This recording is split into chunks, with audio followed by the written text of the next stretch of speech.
รุปการเข้าเกาหลีใต้วันแรกนะคะก็หลังจากแลนดิ้งเลยแล้วก็ก่อนมาถึง Immigration มันก็จะมีโต๊ะให้กรอกเอกสารแล้วก็วัดไข้เบื้องต้นนะคะรวมถึงขั้นตอนการลงทะเบียนแอปพลิเคชันการกักตัวก็คือนี้ซึ่งเราจะโหลดมาติดมือถือไว้อยู่แล้วแต่ว่าขั้นตอนการลงทะเบียนเนี่ยจะมีเจ้าหน้าที่ช่วยอีกทีนะคะแล้วเราก็จะผ่าน Immigration รับกระเป๋าแล้วก็จะเข้าสู่การไปกักตัวนะคะแต่ก่อนจะกักตัวเนี่ยทุกคนจะต้องไปตรวจหาเชื้อโควิดที่ Health Center ในเขตต่างๆก่อนนะคะซึ่งเราจะไปเขตไหนเนี่ยมันขึ้นอยู่กับว่าตอนเรากรอกข้อมูลเข้ามาเราบอกว่าที่อยู่ถาวรในเกาหลีเนี่ยเราอยู่เขตไหนเราก็ต้องไปตรวจที่เขตนั้นนะคะในเคสของเราเนี่ยเราต้องไปตรวจที่เขตของมหาลัยของเราแล้วค่อยไปกักตัวอีกทีเพราะว่าที่อยู่ถาวรของเราเนี่ยเป็นหอมหาลัยก็เลยอยู่ในเขตมหาลัยหลังจากนั้นเราก็ออกการกักตัวเนี่ยมีได้ประมาณ3แบบก็คือถ้าเป็นคนเกาหลีมีที่อยู่ถาวรเนี่ยก็ไปกักตัวที่บ้านตัวเองได้หรือจะกักตัวที่รัฐบาลจัดไว้ให้หรือว่าจะกักตัวที่โรงแรมที่รัฐบาลรับรองสำหรับเราเนี่ยเราเลือกเคสกักตัวที่โรงแรมเพราะว่าที่โรงแรมกับที่รัฐบาลจัดไว้ให้เนี่ยราคาเท่ากันก็คือวันละ100,000 วอนรวมอาหารเช้ากลางวันเย็นซึ่งโรงแรมเนี่ยเราจะต้องติดต่อขอจองเองว่าเป็นเขาจะมีพอดีทางที่โรงแรมบอกลิสต์โรงแรมมาว่ามีโรงแรมนี้รับเราก็เลยจองโรงแรมนี้นะคะก็คือสกายพาร์คทงแดมุน1ค่ะ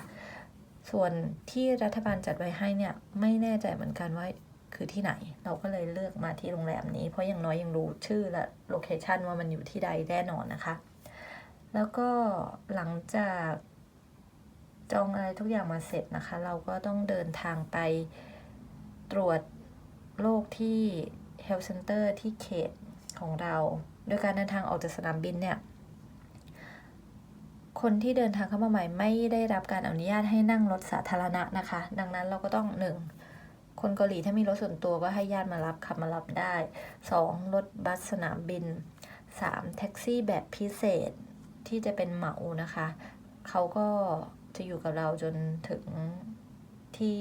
ส่งเราถึงที่กักตัวซึ่งแบบรถบัสเนี่ยจะออกเป็นเวลาแล้วก็จะส่งเราถึงแค่ที่ Health Center ในเขตต่างๆแต่ว่าหลังจากเราตรวจโรคเสร็จที่ Health Center เนี่ยตอนแรกไม่รู้ว่าจะต้องเดินทางยังไงต่อเพราะเราก็อย่างที่บอกไม่สามารถนั่งรถสาธารณะทั่วไปได้ก็เลยตัดสินใจจ่ายแพงหน่อยก็คือนั่งรถแท็กซี่แบบพิเศษเหมามาซึ่งเขาจะรอเราจากที่เขตด้วยที่ Health Center เขตนั้นแล้วก็ไปส่งเราถึงที่กักตัวนะคะแต่ว่าพอไปถามข้อมูลมาหลังจากมาถึงที่นี่ถ้านั่งรถบัสเนี่ยแล้วก็ลงที่ Health Center เราหลังจากตรวจโรคเสร็จเราอาจจะขอให้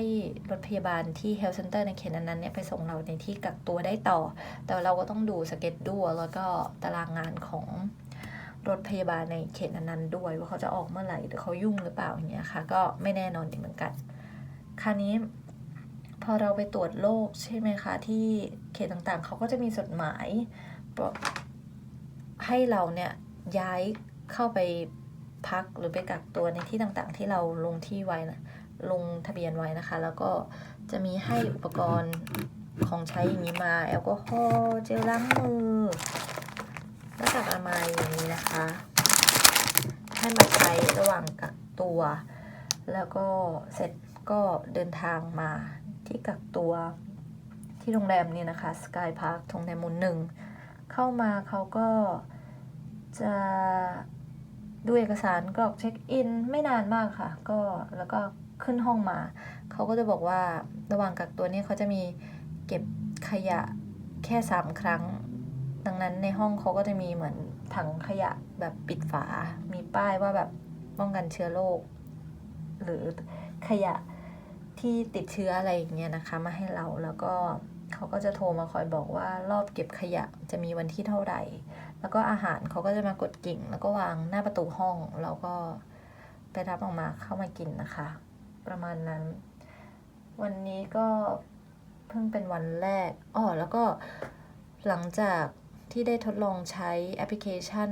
กักตัวมา1 วันเนี่ยก็ทำให้ดูว่าเขาเหมือน tagging activity เราพอดีวันนี้กลับมาแล้วตอนบ่ายๆก็หลับหลายชั่วโมงตื่นขึ้นมาอีกทีก็คือที่มือถือขึ้นเตือนว่าไม่มีการเคลื่อนไหวเป็นเวลานานผิดปกติเขาจะส่งข้อมูลนี้ไปให้เจ้าหน้าที่ก็เลยเดาได้ว่าเขาคงกัน